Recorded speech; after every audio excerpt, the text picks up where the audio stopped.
Hello and welcome to World Traveler Cooking, where we cover interesting foods and interesting cuisines from around the world. Today we're going to do French onion soup. Of course, using a French recipe here, which you can probably tell given the relatively small number of ingredients. Americans add lots of ingredients to everything, including lots of spices.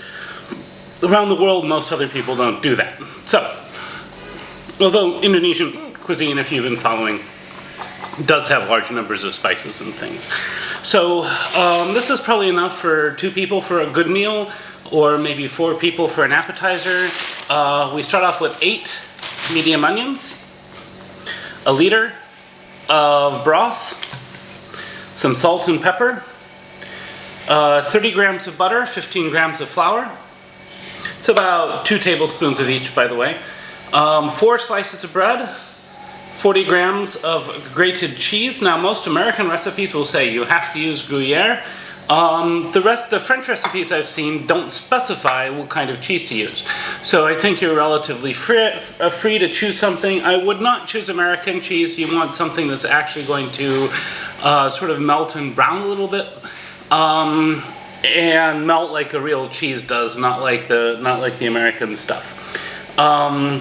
And of course, 2 cloves of garlic and a bay leaf. That's all of our entire ingredients. Now again, if you're watching this on YouTube or on Patreon, the recipe will be in the description. On other channels, it didn't make as much sense, so you'll just have to follow along. And yeah, so let's go ahead and get started. I'm gonna dice my onions really quickly. This is probably the most painful part of the process, and then we will get started. So first, we will take our butter, we'll melt it in here, and I'm going to add my onions, and then we're going to cook this on a relatively high heat for about 15 minutes. This is all of the onions, so it's a lot of onions.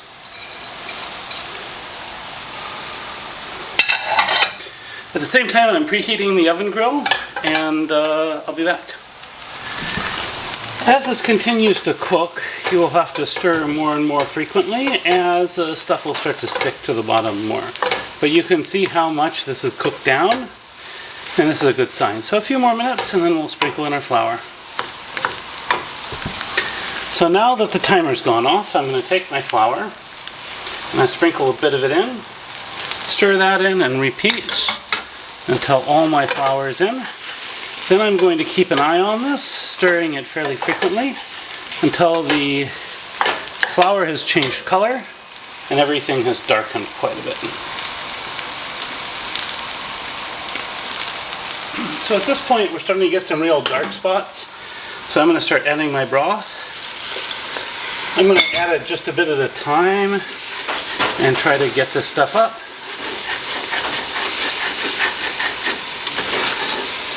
Deglaze it along the way.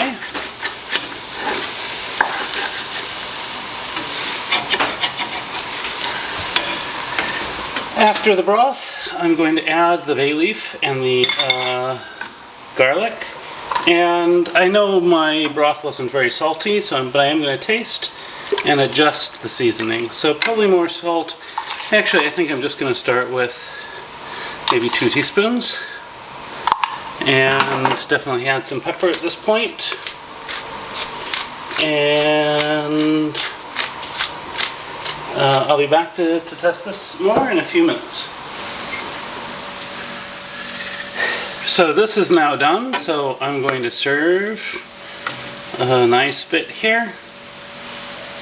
And look how rich and thick that is.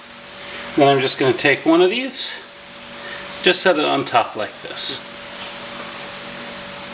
So here is our soup d'oignon. Then let's go ahead with the taste test. And now for the taste test. Just trying some of the soup here.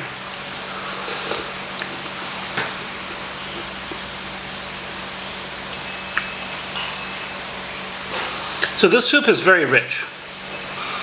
If you're not using a meat broth, it's not going to have much protein except for this little bit of cheese.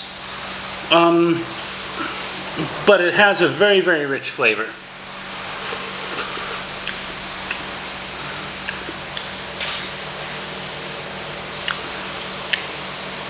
That's delicious. Now, it's kind of funny because when I was little, I used to try to make French onion soup based just on some descriptions. I didn't have a proper recipe. And my general reconstruction as a kid was kind of similar to this, actually, just not as rich and without as much in the way of onions. The cooking process, especially the large amount of onions being cooked with a small amount of butter for a long time like that, it produces a really rich result.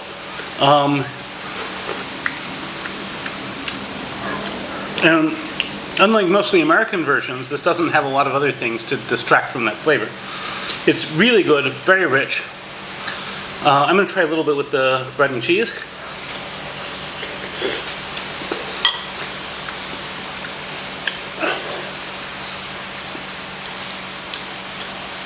That's magical. That's really magical. There's something about the bread with cheese that just accentuates the onion flavor. I don't really know how to describe it. Yeah, this is just absolutely delicious. Now, if you like this content and you'd like to see more of it, please like, share, and subscribe. If you have anything to say about this video, love to hear from you in the comments. If you're watching on YouTube or Patreon, the recipe is in the description. Bon appetit, and see you next week.